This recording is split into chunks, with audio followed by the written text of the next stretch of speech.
welcome to NAPOD, where we provide NA speaker meetings and workshops in a podcast. We are an ad-free podcast, and if you enjoy listening, please help us to be self-supporting by visiting napod.xyz, look for the donate link, and drop $1 or $2 in the virtual basket. If you're also in AA or have friends that are, please tell them about our other podcast, Sobercast. Sobercast features AA speakers and workshops in the same format as NAPOD. We upload a new speaker every day, and it's easy to subscribe by searching for Sobercast, that's 2 words, on any podcast player app, or go to Sobercast.com. Enjoy the podcast, and thanks for listening.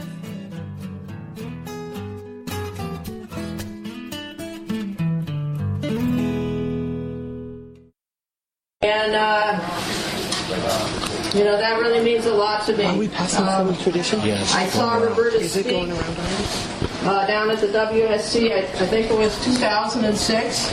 And we had, down there they make you have topics. And the topic was anything is possible. And we had just lost our sponsor. And Berta got up and she said, "I'm Roberta, and anything is not fucking possible." And I thought, I love this woman. And then she went on to just give us an inspiring, absolutely inspiring talk. And I'm delighted she's here. Picked her up at the airport late yesterday, and that doesn't mean late in the day. That means I was late, and brought her here, and she went right to work helping me get registration together. So thank you for that, and I won't say any more, but I'll bring you up, and I'm just so happy you're here. Thank you for coming all the way from Los Angeles, California, Roberta H.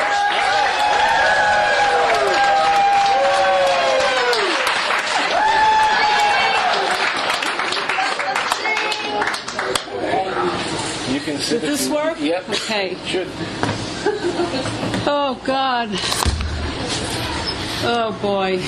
I'm Roberta, and I'm an addict. And I've been mind-fucking myself about this for 36 hours.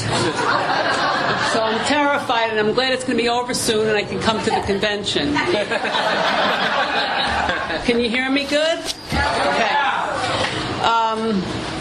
First of all, this is an extraordinary, I'm just so grateful to be here. I'm delighted. I'm surprised by it. Where am I? This is an incredible event. I'd like to thank everybody who puts this wonderful event on. I've heard since Friday how much this event means to so many people. And I'd like to thank Mr. and Mrs. Gilroy for the work that they do. Why do we call her Prudy G? Do you have other Prudies up here? I don't get it. But thank you all. Thank you. This is an amazing event. I'm also very moved and grateful to have contact with this fellowship and to hear so much gratitude for the program of Narcotics Anonymous, to see so many people with clean time here. The sponsor that Prudy was talking about was Sydney. And Sydney came up here to speak in Montana in 1990 and in 1995. I remember when she told us she was coming to speak in 1990. We said where? But we understood we had to share Sydney with the world because she was like an emissary that they could send around because she was very presentable, had an extraordinary message, very approachable, very peaceful, a wonderful person. And I remember, so in 1990, I had 7 years clean, and we were sort of like we were sending her out to the woods. Then I came here yesterday, and I see that we did. I don't know how the fuck you got recovery crept in here, but it certainly did. And I'm so impressed with how many people you have with a lot of clean time. And I'm also impressed that, after having Sydney in 1990 and 1995, you decided you need another elderly Jewish woman from New York to carry a message to you Protestant people up here. I guess Sidney was from the Bronx, and I'm from Brooklyn. And if you couldn't tell that, you're tone deaf. Sidney was, let's see, when she first came here, she would have been 70, and I'm 60-fucking-5. I got my and there's a lot of us here, aren't there? I'm shocked how many people with white hair. Medicare, knee replacement, hearing aids, floppy boobs. To be this old. Who knew we wouldn't be this old? If you don't overdose, who knew? Who wanted to be this old? Well, if you're a good addict, you didn't want to be this fucking old and suffer the way you were suffering. I didn't think I'd make it to 30. I didn't think I'd make it to 40, and I didn't make it to 40 using. I was in intervention when I was 37 years old. As different as it is here, and as different as this fellowship is from Los Angeles, I know that you know me. I know that you know the most important thing about me, which is that I'm an addict. I think I have to stand up until my knees really hurt. No? Okay. I'll stand up right here.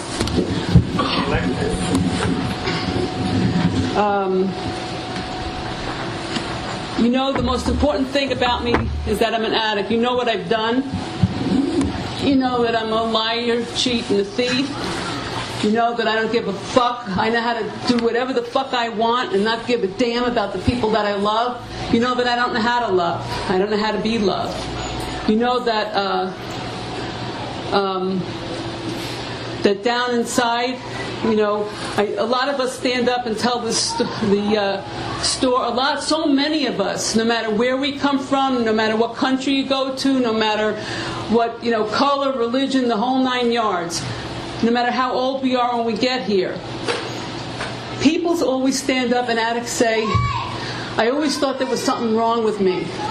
I always thought that there was a part missing. I had a boyfriend in this program who used to say, I felt like I was a machine with a part missing. I thought they didn't give me the manual. Everybody had the instruction manual and I didn't have it. I thought there was something broken and I had to fix it. And, for me, I don't really, this is what we always say, I don't really want to talk about myself, but let me tell you a little bit about myself. And, it's a program of utter fucking self-centeredness, where the cure for it is getting up and talking about yourself. Go figure. Right?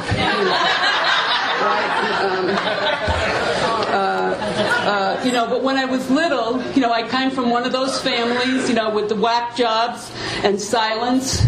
Until my father died of a form of this disease, from the utter fucking selfishness, of doing himself in, and then there was silence up until that point, and then after that, I was 9. After that point, there was only screaming from my mother, who took me into her bed. And, it was insanity. One of the people who was screaming was me. I was a very angry kid, and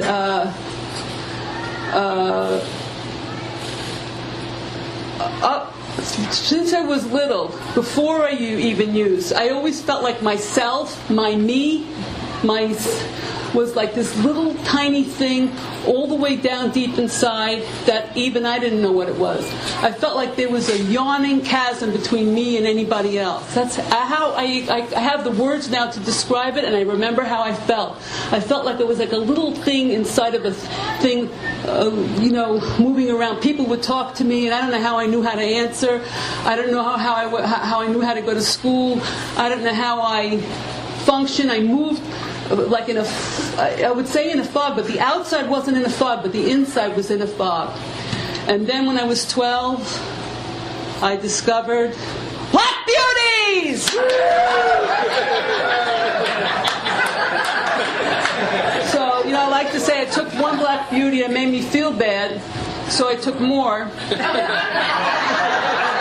And they made me feel worse, and I kept taking more until I felt so utterly horrible from the Black Beauty, that I felt different enough from the way I used to feel that it was good. Now, this shows you how stupid addicts are. I felt terrible, but it was good because it was different. That's how stupid addiction makes you. And the addiction isn't the drug. It's us. That's why I'm in this fucking program, where it talks about I'm powerless over the disease of addiction. And not I'm powerless over this substance, that substance, this substance, that. The substance isn't the fucking problem, because I didn't take nothing today and it was mind fucking myself for 36 hours. You know what I mean? Okay. What do I mean by that? Obsession. So I get obsessed about what you're going to think about me. Now listen, see this shirt? 72 people have come up and asked me where I can get this shirt. When I brought this shirt, I said to them, you stupid fucking idiot. This is Montana. They don't wear sparkles. You fucking stupid. You're going to come out like this. They're going to think you're fucking Jewish from 14th Street, you fucking idiot. And then when I start thinking that, I'm quite sure I know what you're thinking, because I have low self-worth. I'm a piece of shit, but I'm clairvoyant and I know what everybody else thinks. Right?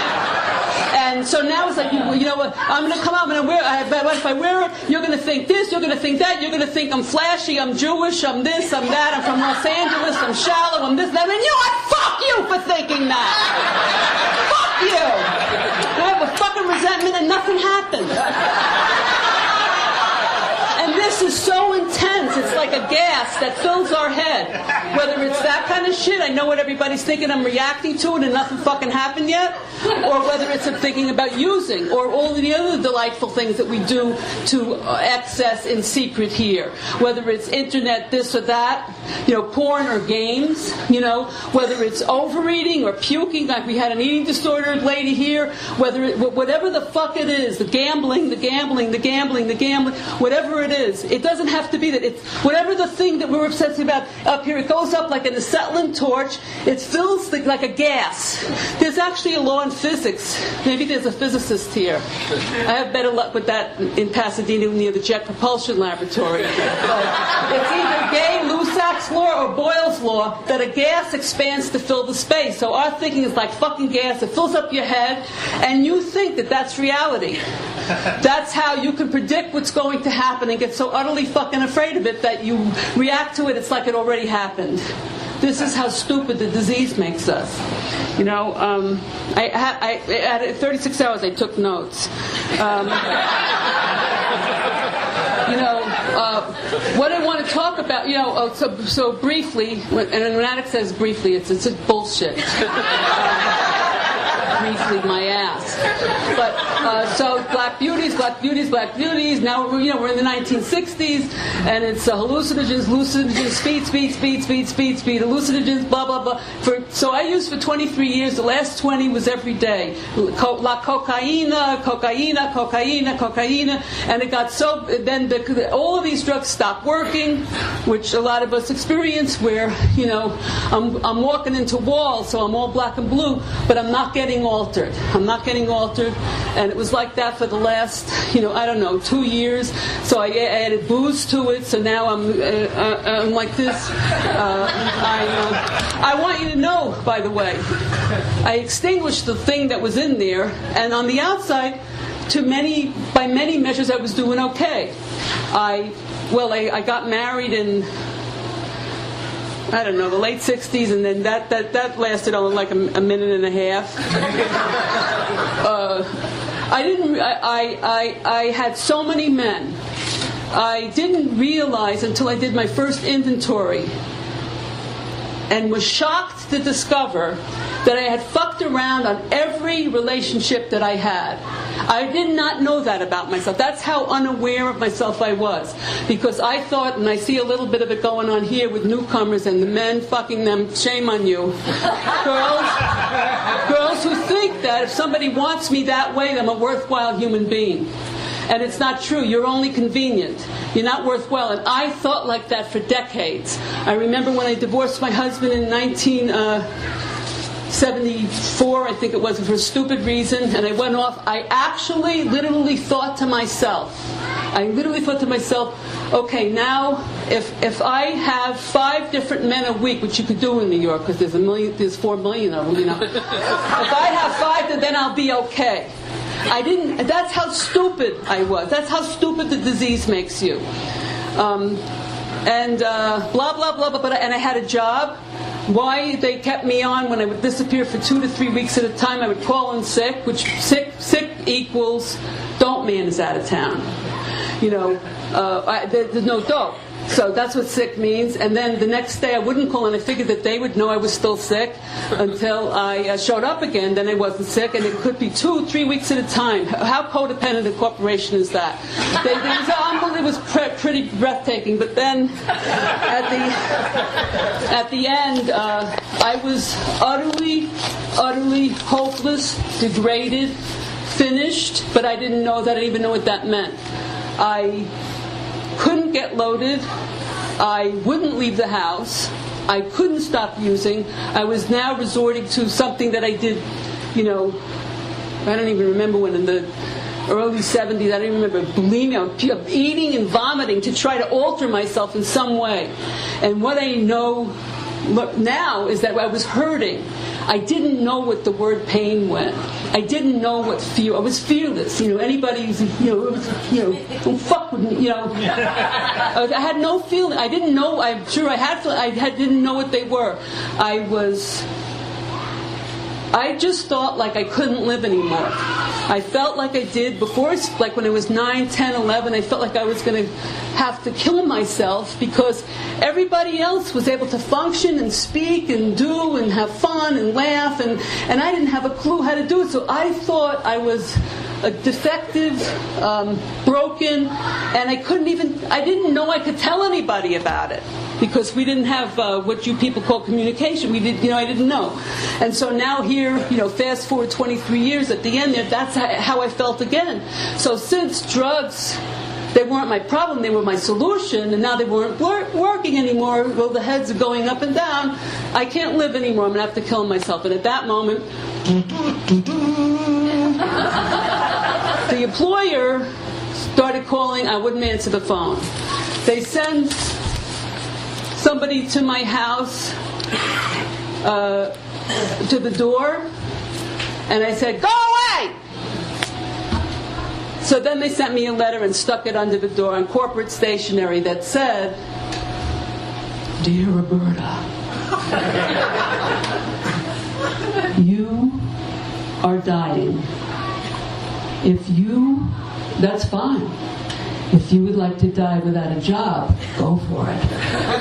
Because that's what's going to happen. If you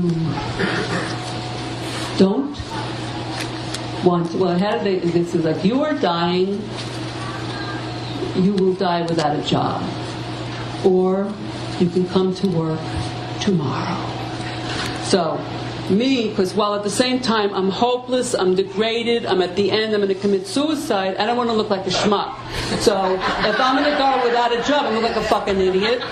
So fuck you, I'm going to show up at work and pretend everything's okay.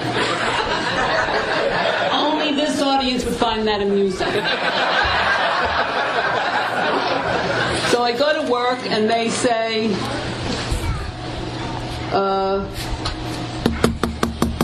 you got to go somewhere. Now, this is 1983, so I don't even know what the fuck they were talking about. You got to go somewhere. So I said, okay. And there's a San Diego girl. I said, okay, I'll go to La Costa, which is a spa for rich women in San Diego County. I said, well, yeah, that's my, what's it? I need to eat nicely. And they said, you don't understand what we're talking about. You need to go somewhere. I said, okay, so I'll go to the Pritikin Longevity Center. There's no spa elements there. I'm going to eat fat-free and a lot of fiber. And you know what? Okay, I'll stop smoking the 4 packs of Cools a day. Okay, I got it. Okay, I understand. I'm going to give up my cigarettes. And then the woman who was the number 2 in the office, who was somebody who I used to do coke with in New York a couple of years earlier, who saw that I had gone downhill and who may have initiated this. Because when I was in New York, I lived in New York all my life, except the last year and a half of my using. I moved to Los Angeles because people were becoming such a pain in the ass, and so I moved to Los Angeles. Had my employer move me to Los Angeles, where on the trip they used to give you a trip to find a house, to find housing first, and I used that trip to find the dope dealer,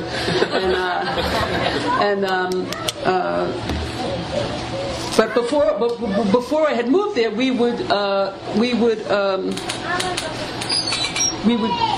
do drugs together, and I didn't drink. And she was from North Carolina, so she did. It's sort of like she wasn't Jewish. Jews don't drink. If you see a Jew that drinks, it's a sick motherfucker, I'm telling you right now. So she was trying to teach me how to drink Amstel Light. But by the time she moved to L.A., which was something like a year and a half later or something like that, when I went over to her house, I brought a gallon of gin so that there would be something there for me to drink. She knew there was something happening. And anyway, she said, no, you don't understand. You have to go somewhere. You have to go somewhere. You have to go to drug abuse treatment. And they made me find out where I should go. And I've told this story before. You know, I looked up in the research because the only person they had known, because they figured they thought I had a drug problem. They didn't know how sick I was, that was the problem. So I knew that Steve Howe, who was a Dodger, anybody know Steve Howe? Yeah. Right.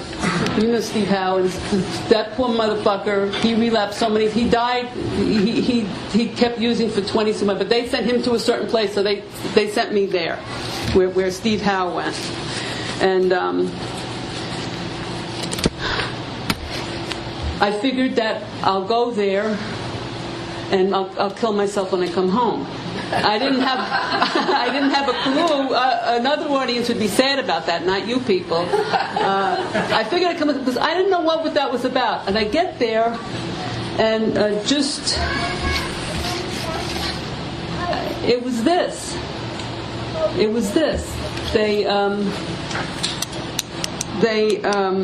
You know, we had all the groups and stuff. They had us write inventories. There was a lot of stuff about abuse and neglect. It was starting to develop that stuff, the sick family, you know, thinking at that time. And when they started to talk about what your mother did to you, what your father, what this, what that, your family, and this and this, and I said, you know, this is bullshit. I know all this shit. I went to 9 years of psychoanalysis and this kind of therapy and that kind of therapy in New York. I was in therapy. They threw me into therapy when I was 14 years old, you know, and played hooky from school for 6 weeks. I understand all this stuff. I know all this stuff. So what? And they said, you know what, Roberta? They looked at me. I was in my pajamas for 2 weeks because I was sweating out so many chemicals. I felt like an oil refinery. And I was like this. You know, I had so much shit in me. I was, you know, and I wasn't sleeping. I was shaking. And they said to me, you know what, we see, Roberta, how incredibly smart you are. And we do see how you do understand everything and you do know everything. But look at you. Right? And right then, between that and what was on the wall, which was the 12 steps, I realized that they knew stuff that I didn't know. I realized that everything I know had gotten me nothing. Nothing. I didn't know how to stay alive. I didn't know how to... It was like I had manufactured a false person with the drugs, and now that the drugs wasn't working, all that shit was gone. All the pretense, all of the, you know, pretending to be able to talk to people, pretending to be able to work. I couldn't do any of it. And they took me on the first Sunday to a Narcotics Anonymous meeting in Phoenix, Arizona. And I stood up, and they made us get up and get a chip like you forced the poor people to do here. And I said, you know, my name is Roberta, and I'm an addict, and I don't see what the big fucking deal is all about. And then they come around like the codependent birds. Keep coming back, keep coming back, keep coming back, keep coming back.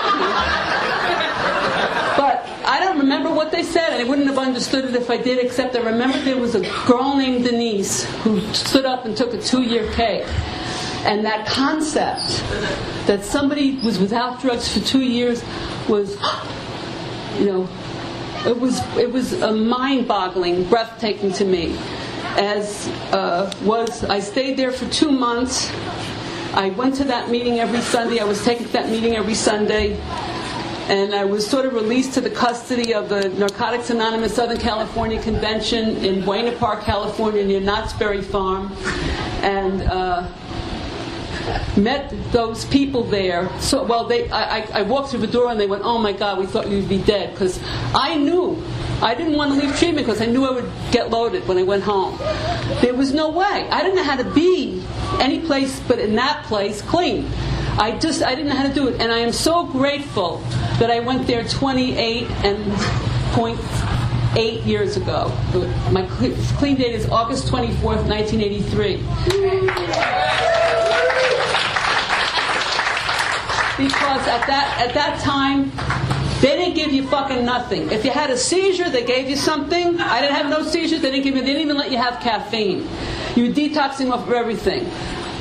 A few years ago, my husband and I drove to visit his mother in Lubbock, Texas. You're kidding. Are you fucking kidding me?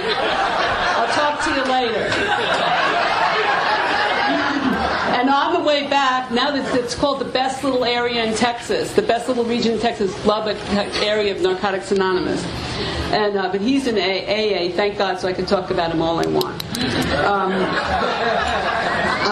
Well, on the way back, we stopped off at that treatment center, and I went and I saw the director. So now it's like 20 years later, and I said, "So tell me, how do you run this place now? When I was here, we had to have decaf coffee. When we went to go to the NA, one of the reasons we wanted to go was we drank, out of the spigot of the coffee urn."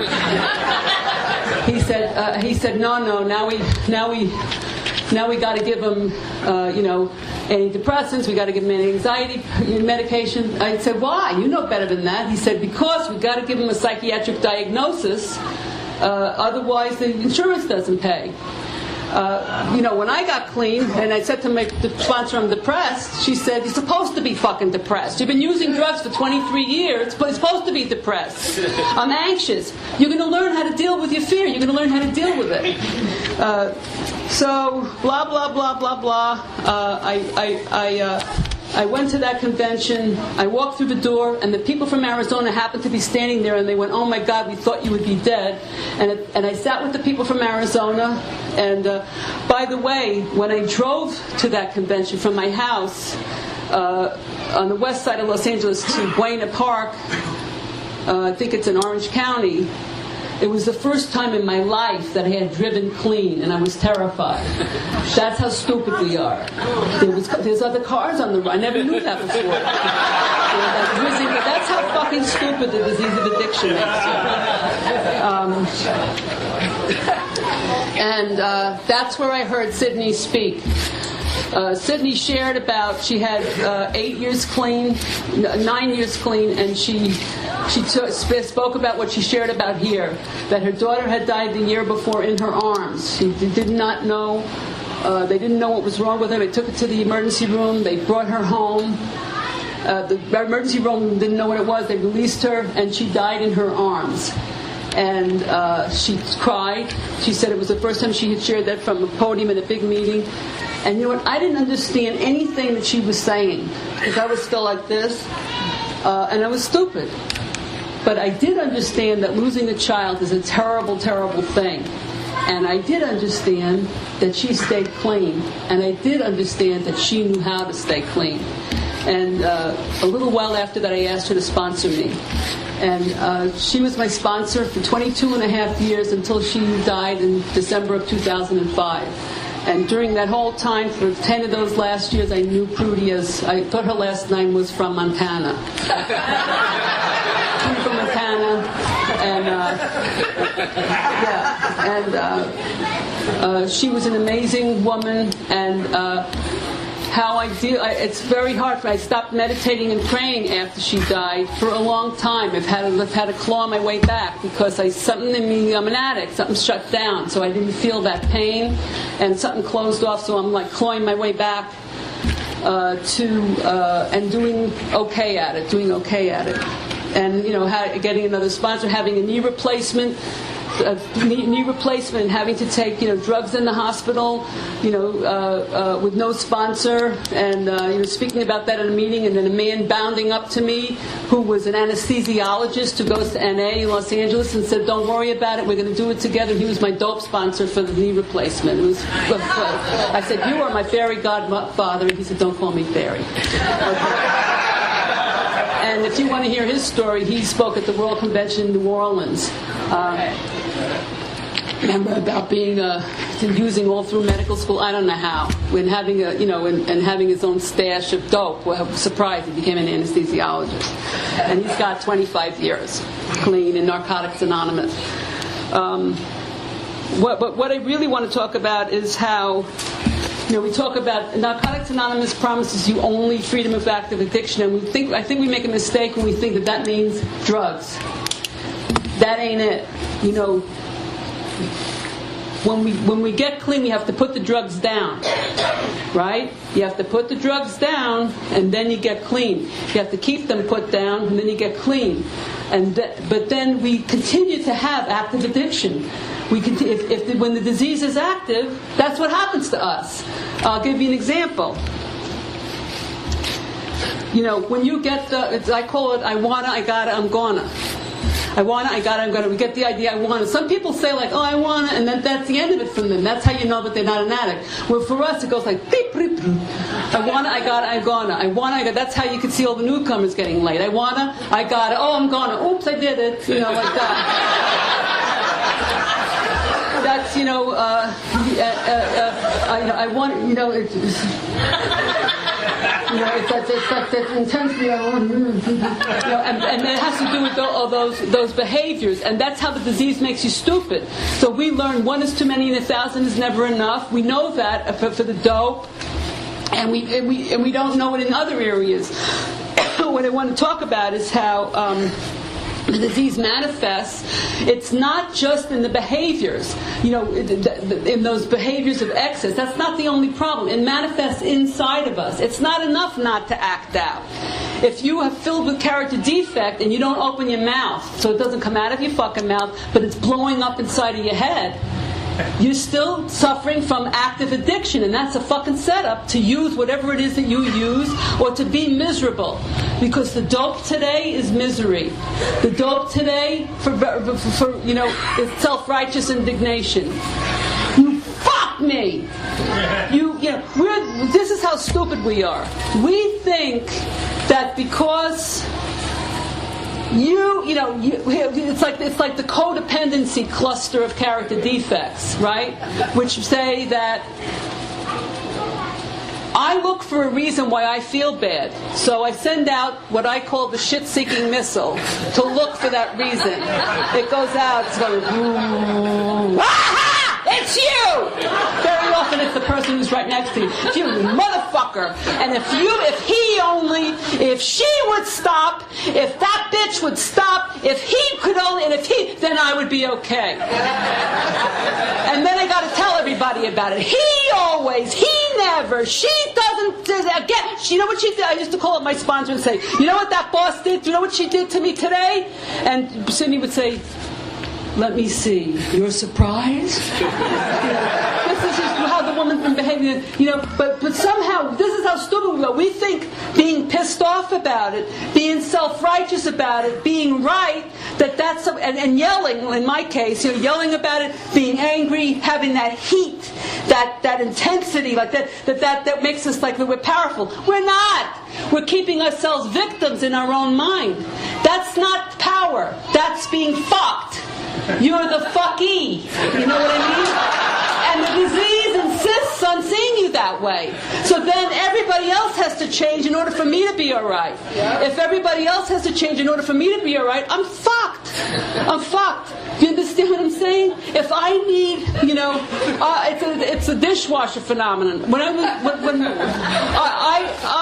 got married when I was 50 years old to this man who I met from work.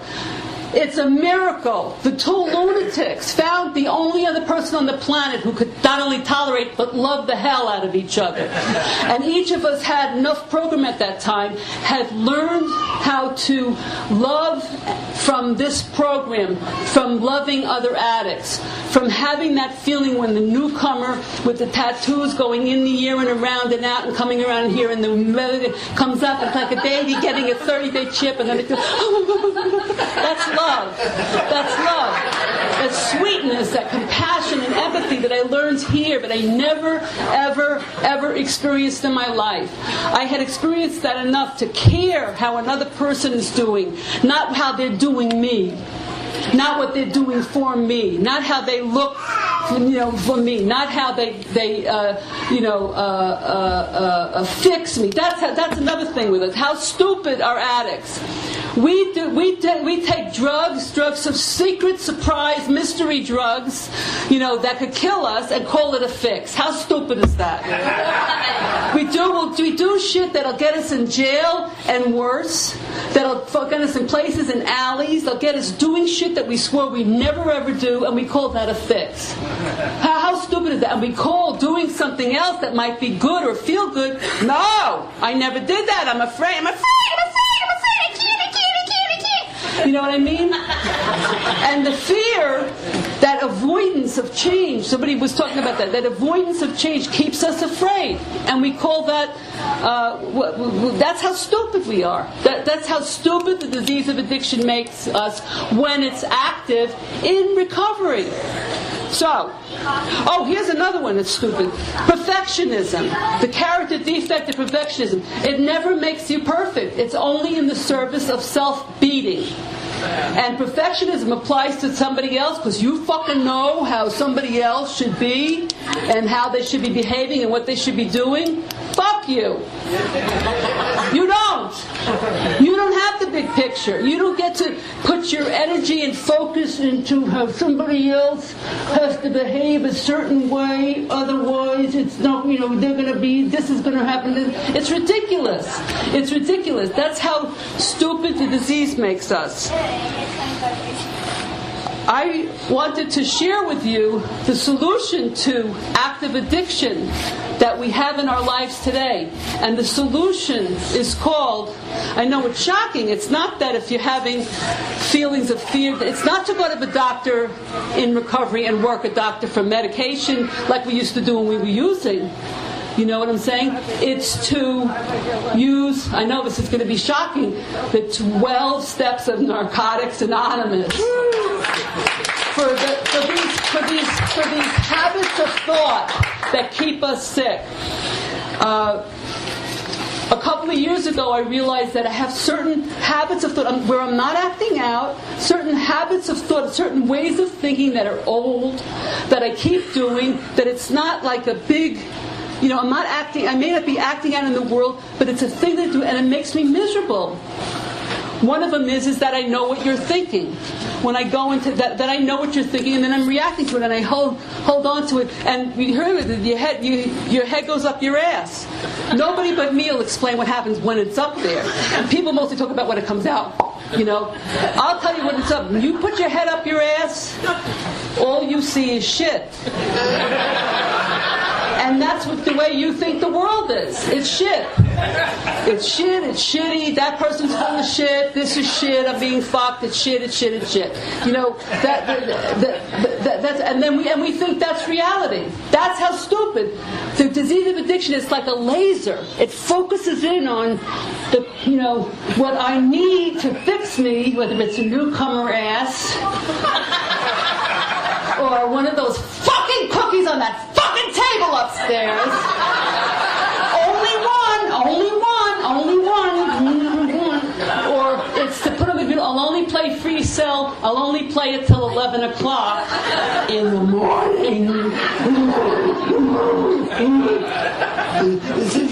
It's idiocy. But anyway, so I brought my writing. I brought writing because I'm going to read you the way I do this. I write on the computer. If your sponsor wants you to write by handwriting, and the way that you communicate with yourself is better on a computer like me, if I have to write it out, it's not going to be. But on the computer, directly connected, brain, fingers, straight out, computer. I'm on the computer doing it. If you want to write with a pen, and that's the way you communicate to yourself, with the pen and the book and the thing and the leather. Go for it. Here. I'm going to teach you. I'm going to tell you what I do, because maybe it's a little bit different, and maybe it's something that you can do. When I notice there's a habit of thought going around that I'm fucked, because I'll be fucked for a few days before, because I'm an addict. Denial. I don't know that I'm fucked. I think that it's all out here. The shit-seeking missile goes out to see what my husband is doing to make me feel so bad, or what the boss is doing to make me feel so bad, or what I ate to make me feel so bad, how much I weigh that makes me feel so bad. And it's not. I feel bad. I don't know what the fuck is going on. And all of a sudden I realize, first 3 steps. And I write my way through the steps. I'm not talking about the first time you do the steps. You can't stay clean on the glow of what happens, because it recedes into the distance. Like when the space shuttle goes in and the Earth recedes, that's your first steps in the Earth, and you're going out all the way over here. That first steps doesn't help you today. The steps are a technology that help you unwrap the insanity. It helps you label what it is that's in the gas in your head, so that you can let it go. All of the steps are designed to identify and then let it go. That's what it's for. So you don't have like this airy-fairy, it's a technology that enables you to look at it and identify it and let it go.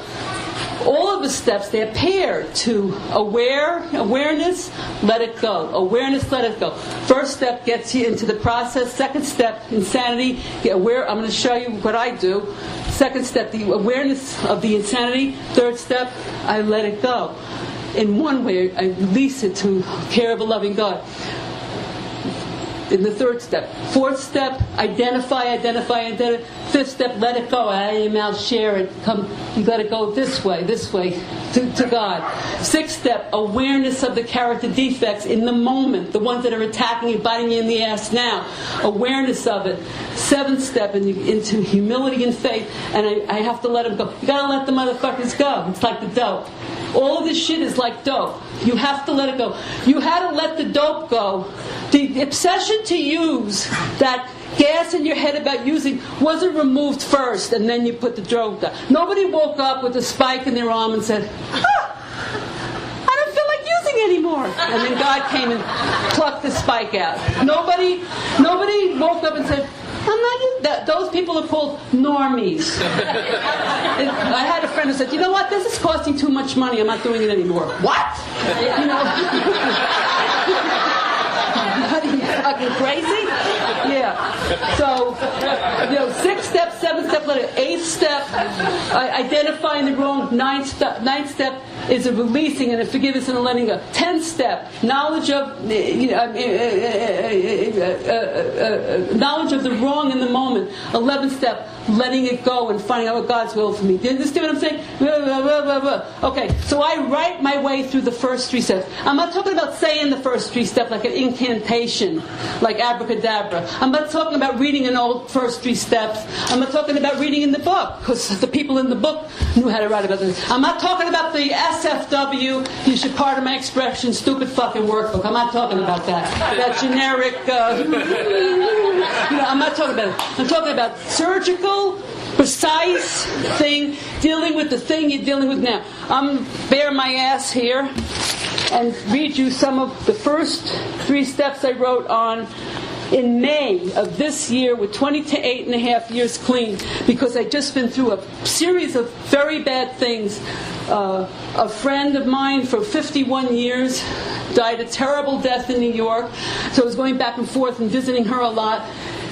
She was very, very, very sick. We're going back and forth. And during the time I was going back and forth, this friend, who's a wonderful person, who has helped many people, who has not in the program, an extraordinary human being, I found out horrible secrets from her family, that she was a monster. She was a monster to her daughter. She was a monster to her husband. These are all normies. I don't know how the daughter wasn't shooting dope, I swear to God.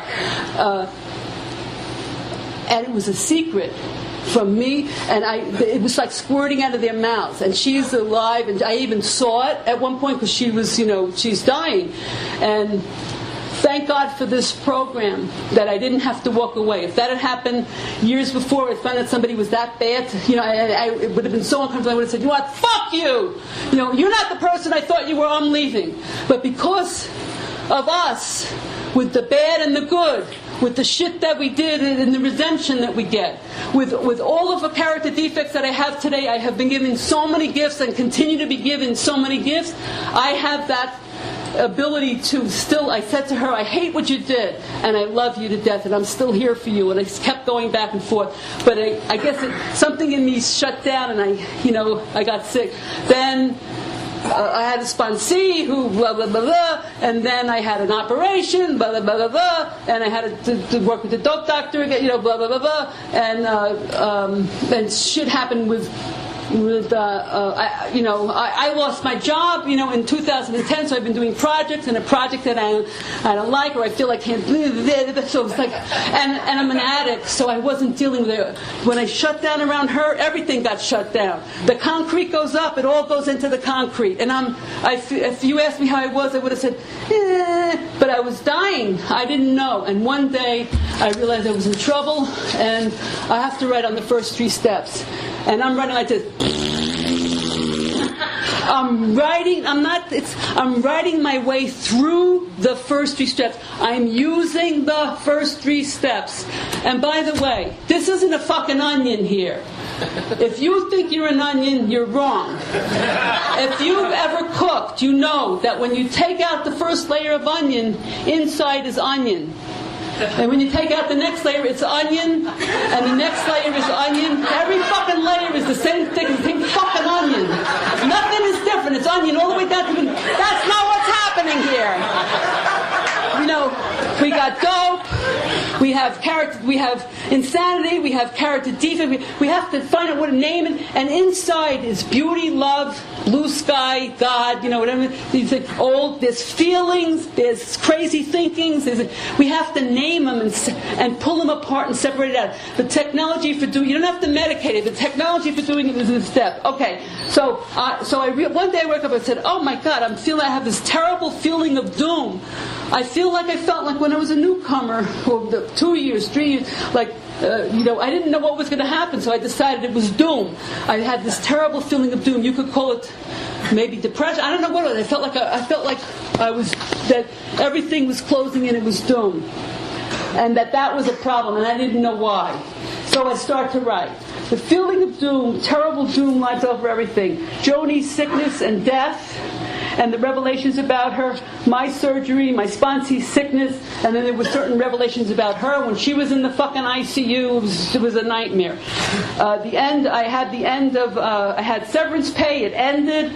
I have a feeling of dis-ease, doom, insecurity, and fear, which I was unaware of the day before. So I started writing. I'm writing that. My disease is rampant. I am powerless over it. I am powerless over my disease. Even when I have love and beauty on the outside, it creeps in, it colors everything the color of shit and doom. And I'm powerless over my disease, and that is what's making my life unmanageable.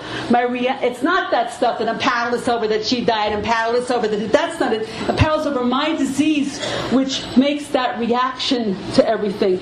My disease lumps everything together, and so I get in my heart a creeping feeling that I'm supposed to feel this way, but I'm not. I watched Sydney deal with her own continuing crippling illnesses, one after another piled on, and she kept returning to her default of love and peace and faith and love and peace. I can do that too. I am powerless over my disease. Oh, by the way, just saying, I could be like Sydney. That isn't, I have to work through the steps to get there, and I'll show you. I'm powerless over my disease. My disease is what makes my life unmanageable. My disease looks out at this time to find other things to make me feel bad. My work, something bad that happened to my husband on his job, I suck that and pull that into me. The shit-seeking missile goes out, looks at it, and pulls it into me, so it becomes my problem. My friend, a friend who's going through a divorce, blah, blah, blah. Everything negative happening, I pull it in, I pump it up, I make him huge and negative, and the negativity blows away everything good in my world. I wind up focusing on the dirt in the corner in the bedroom. I didn't go clean it up, by the way. I'm just like, there's dirt in the corner, I am powerless over my disease, and that is what's making my life unmanageable, my reaction to all these other things. But can I come to believe now, in this matter, in a power far greater than me, who moves the leaves on the trees and who can restore me to sanity. Not that I believed it yesterday about something else or 28 and a half years ago. Can I come to believe now in this matter? I was taught, I write, or did I tell her I made it up myself, to write down what's the insane thinking that I have to be restored. I'm not talking about when I was using. What's the insane thinking I have now? I make a list. And I don't write a novel. I'm not writing a fucking novel. I'm making a list. It is insane to think that I am doomed. It is insane to focus on the past when I have gotten so much. It's insane to think that I'm poor. Believe me, I'm not poor. It's insane to keep returning to negativity as if it were my dope. Like it makes me feel good. It's insane to overeat at this time, to treat myself poorly, to make myself feel bad, to knock myself out, to medicate myself, and then think that's how stupid it is. To think that's a solution. It's insane to keep returning to resentments at this time. While I'm feeling bad, I was going places where I saw people who may piss me off. I would go to meetings so I could sit and like, Cheryl! It's insane to think I'm fucked and destroyed. It's insane to think my life is bullshit. It's insane to focus on what's going to happen in my health. I pulled that and looked at and wrote down all the sick shit that I was thinking. I had to make them real and say, this is the insanity. Can I believe that God can restore me to sanity when He has so many times before? He has restored me from the utter insanity of decades of suicidal thinking. He restored me from a loveless life because I didn't know how to love. He restored me from the isolation over and over again in this program. He restored me from the poison of addiction. He restored me from so many cases of abject fear, panic attacks, and learning how to deal with that in this without the use of drugs in this program. He restored me to sanity so many times. And if I can't think of that, then I'll think of this lady right here who had how many years clean, and then she came back. She was restored to sanity. She came back and she has 7 days. I will remember you and I will use you in a second step sometime when I can't think about how I was restored. I will think about you like that's the higher power who can restore me to sanity. That's my higher power. That's our higher power. Me and her, not you. And so I write my way that yes, I believe God can restore me to sanity to a place of faith and hope and love. So could I make a decision to turn all these things over to the care of my loving God? So I take my will in my life, which is what I want to do, and all my feelings and thinkings like this. I take my fears, my doubts, my worries, my addiction to negativity, and release them and turn them over to the care of my loving God. What is my will? I make another list. My will... Oh, I didn't do that on here. I didn't do that on that. Usually I make a list. It's like, my will is to overeat. My will is to tell you to shut the fuck up. My will is to, to go out and do something crazy to go get money. Because, my will is to this. My will is to that. My will is to that. I take my will and my life and I turn it over to the care of a loving God. And I pray, take my will and my life, guide me in my recovery. Well, this is what I do. I name what my will is. I name all of these feelings. I name them. I write them down. And then I gather them like this. This is what I do. It's a little bit stupid, but so what? I gather them. I feel like I'm putting it here. I'm naming it. It's here. The insanity, my disease, I see how it's working. I see how it's making my life. I'm taking this whole thing in this manner, the negativity. I put it here. I tie a string around it. I attach the string to a preferably red balloon, and I'm letting the motherfucker go. And I watch it fade away. And I'm saying, take my will and my life, guide me in my recovery, show me what to do next. Show me what to do next. And it's going to be pray. It's going to be pick up the phone and call a newcomer. It's going to be something that gets me out of my head, gets my head out of my ass, that gets me back into my own life. Very often it's just to look with my eyes up at the sky, at that little blonde baby who's running around. I can't remember his name. It's like a marshmallow with eyeballs. He's so cute. Show me what I have to do. Not what I have to think, what I have to feel, what I have to... show me what I have to do. How am I doing? You're doing really good. You got 20 minutes. Oh, great. So then I'm going to tell you about the 6th and 7th step. This works. This shit works. When I'm a writer, and when I can't write, I over and over again, I'll have this. I looked at my computer before I came. I have things called first 3 steps on I can't write. It's the stupidest. This is how stupid we get. The focus narrows down to nothing, and it's a piece of shit, and they forget everything. This is how stupid. So all of it. I can't. I write my way through the first 3 steps. I write my way to seeing how my disease is the problem, no matter what else is going on. I have had a lot of shit go on in this program. I have had cancer. There's a lot of cancer here because there's so many old people in this meeting. I have had cancer. I had my sponsor, who was the first person who I loved and trusted, where I learned how to love and trust and to be loved in my entire life. She died. I had a hysterectomy. I had 2 ear surgeries for ear disease, so that's why I'm wearing hearing aids. I've had blah blah blah blah blah blah blah. So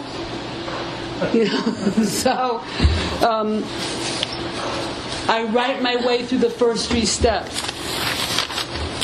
The thing about the 6th and 7th step is, oh my God, where is? Oh, here it is. Thank God. When Sydney was here, you heard her talk about the more than 100 character defects when you do your 6th step the first time. It's true. You have more than. I have a sponsor who came up with 183. It's like if you look at the character of the addict, it's like a disco ball. And you should have seen me when I used to go to Studio 54. I was so fucking cute, but oh, when I did there, okay. It's like a disco ball, the character of the addict, where each little facet is another character defect. It's all, the self-centeredness, the self-pity, the self-indulgence, the self-dishonesty, the blaming, the backbiting, the backstabbing, the gossiping. Each one is a little bit different. The fuck you motherfucker, the self-righteous indignation, the lying, the cheating, the stealing. Hello. But what I'm talking about now is using the 6th and 7th step to crack open these habits of thought. So she used to do, I've advanced it, maybe she would have done it if she stayed alive. She used to do it by character defect and spiritual principles that are the opposite. I have added a 3rd column, which is, and now I learned how to do tables in Microsoft Word, so this you could do in paper too. It's the feelings that are covered with the character defect, because the character defects are the dope of today. That's how you don't feel. The primal feelings that the addict covers of shame, there's something wrong with me, that turns into, there's something wrong with you, motherfucker. You know what I mean? The feeling, that turns into, I don't know what, like paralyzing fear, or a little bit of fear, or panic. So, what I do with my sponsees is they take a couple of areas. The 2 areas I was writing on was that I know what everybody's thinking about me, and I obsess about it, and then food,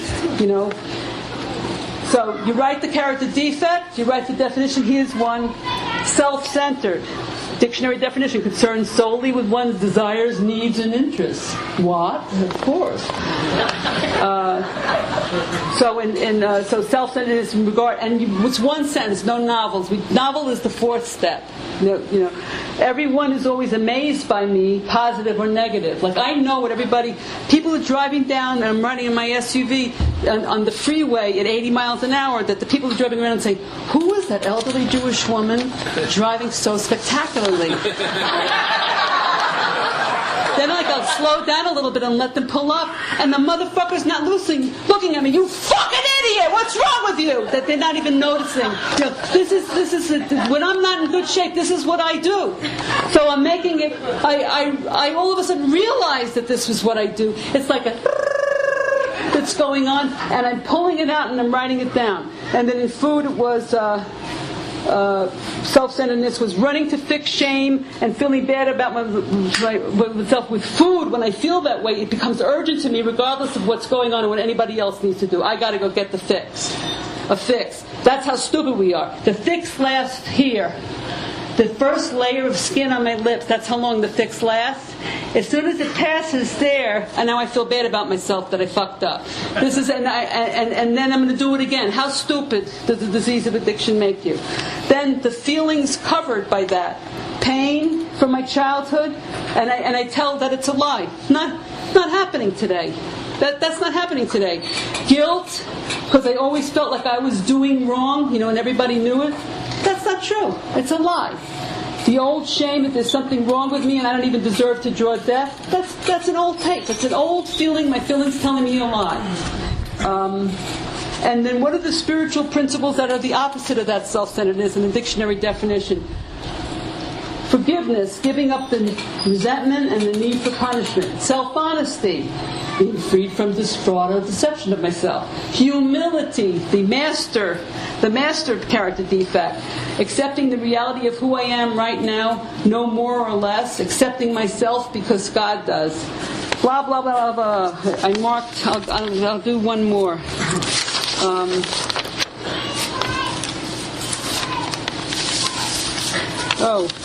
This was the good one, was miserable and suffering. The character defect of misery and suffering. Poor man. It's a little bit different from self-pity. It's like the state. It's like misery and suffering. So that, how are you?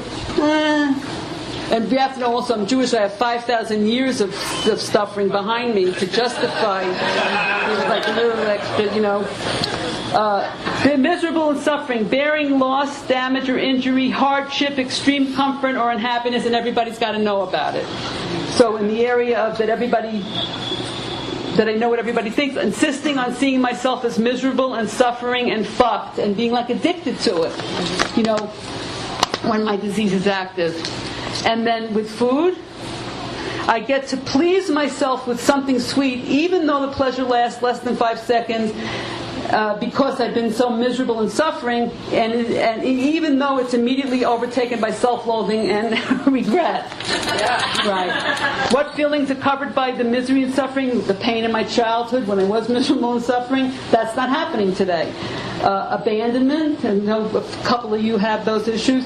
It's a way to get attention, a way to differentiate myself from all the happy people who had everything. Old tape, it's bullshit, it's a lie. A fear of life, that's an old tape that was kept real by my drug. And the opposite of the misery and suffering, faith in a power greater than myself, surrender, which is accepting reality. When we come into contact with reality, like what really is, we call it a spiritual awakening. That's how stupid we are. Other people just live in reality. When we come into contact with it, it was like, wow. Harps are playing, glockenspiels. It's breathtaking. That's how stupid we are. Self-honesty, to acknowledge all the beauty I have in my life, blah, blah, blah, blah, blah. If you want to know more about the 6th and 7th step, I'll tell you. The 6th and 7th step is the fulcrum of this program. It's the guts. It's where it turns from one to the other.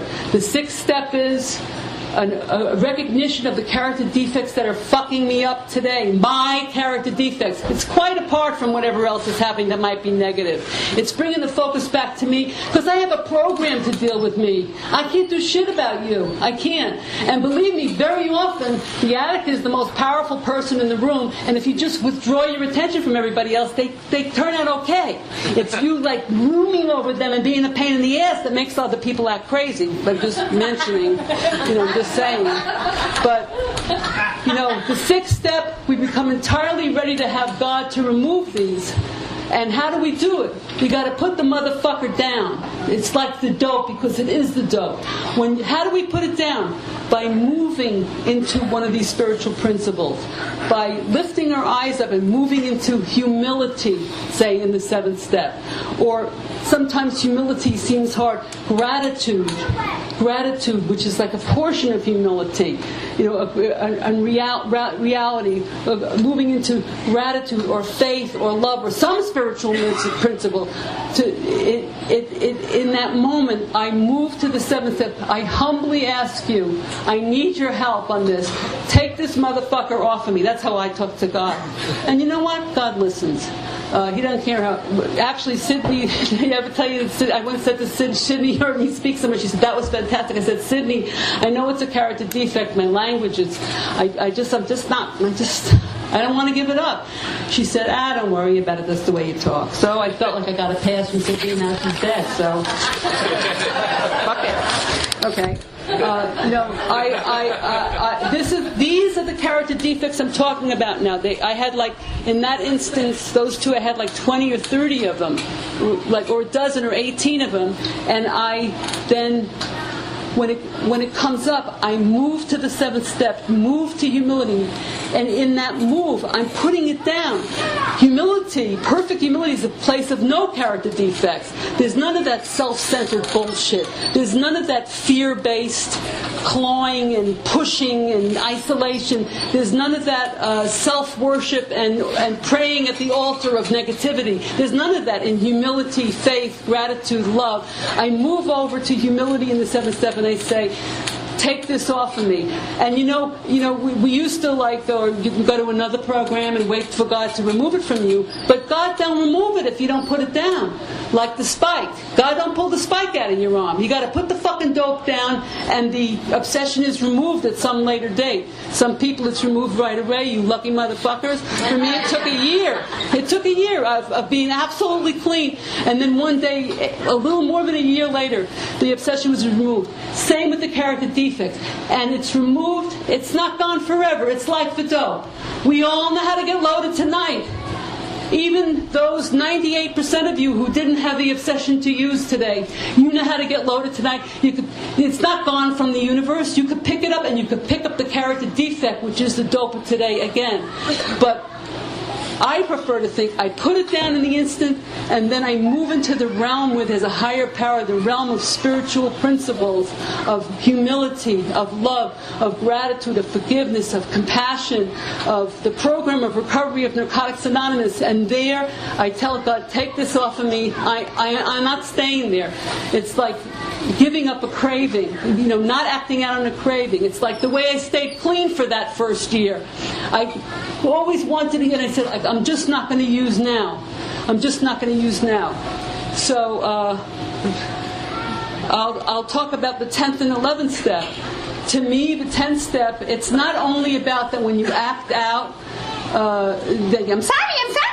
It's not only about when I'm wrong, I promptly admit it to the person I just fucked over.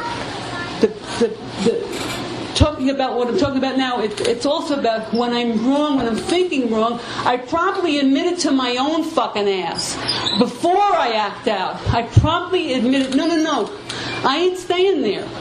This is very powerful. I have been doing this now with this stuff.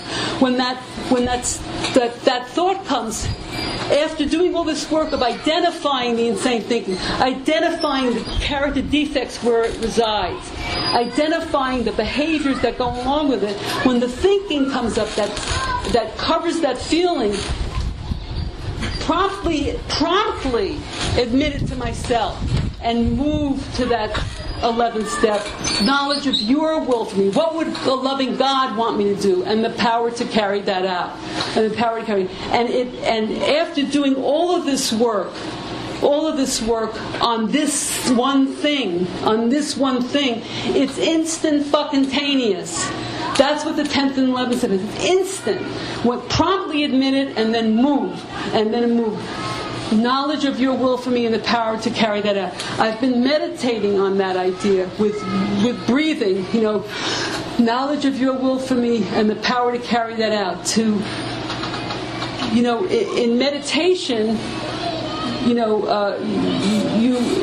you have experience from these earlier steps of how to identify something coming through and say, out. Evaporate. I don't have to, and it's like when we do this, it's like masturbatory. One of these negative things comes in, and then it's like delicious candy, and we're hurting ourselves, we're making ourselves miserable, we're isolating, we're staying fucked, and it's a big fucking secret. It's a big fucking, how are you? I'm fine. Because maybe I'm not acting up, maybe I'm not overeating, maybe I'm not yelling at my husband, maybe I'm not, but I'm doing this in here, and it's a fucking setup. It's a fucking setup. And by the grace of God, I don't get loaded. By the grace of God. And this work that I did back then, that won't help me tomorrow. If it comes up again, I have to do it again. And that's what the 12 steps are for. That's why, because we still have active addiction. It's not so we do all this shit so that we don't use. We do all this shit so that we can have a life. I never knew I could have a life. I didn't know at the end there when they came and they put the note on the door, I didn't think I could support a life anymore. I didn't know how to do it, and I didn't know how. I just felt like I was a one-of-a-kind mutant geek. And then I came here and I found the whole room of you motherfuckers. Exactly like me. If you're a newcomer, look around. The thing that we share, the disease of addiction and the recovery in Narcotics Anonymous, that seed of identification, that's the basis of ongoing cure. If you keep doing it. I am not ashamed to stand up here with 28.79 years clean and to talk about you like this, because I'm being honest. I have a muscular program that sometimes I don't fucking use. And sometimes I don't use it because I have the disease and the denial comes in and it shuts me down behind concrete. I don't know. But eventually I do know. Eventually I might even call my sponsor. It's shocking.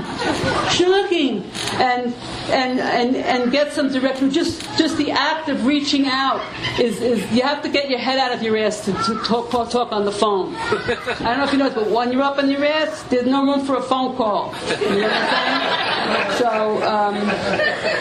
all right. So, what else did I want to say here? The 12 steps. I like to say, the Serenity Prayer. I think I'll close with this. What can I say? I think of it in a different way. I don't think it's that. This is me, but I'll share it with you. And you can tell me to go fuck myself later. I don't think that God gives us serenity and that then, therefore, we can accept the things we can't change and have the courage to change the things. I think it's the exact opposite. I think that we learn through humility and through this program to accept the things we can't change, and we learn that we do have the courage to change the things that we can, and that produces some serenity. We don't get it first. Of course, if I go to my husband's meeting to give him a cake or something, in Alcoholics, they all have serenity. I don't know. We don't. When he comes to our meeting, he's shocked how much we wiggle, how much people are running around, you're scratching, you're laughing at the wrong things, you're laughing at people's misery. It's quite amazing, and he sort of sits there like, yeah. And believe me, it's it's not because he didn't relapse behind freebase. You know what I'm saying? But okay, so I sometimes think God grant me the humility to accept the things I can't change, the courage to change the things that I can, and the wisdom to know the difference, and to, and I just, God, I hope I can have fun at this convention now that I just did this. Thank you for letting me share.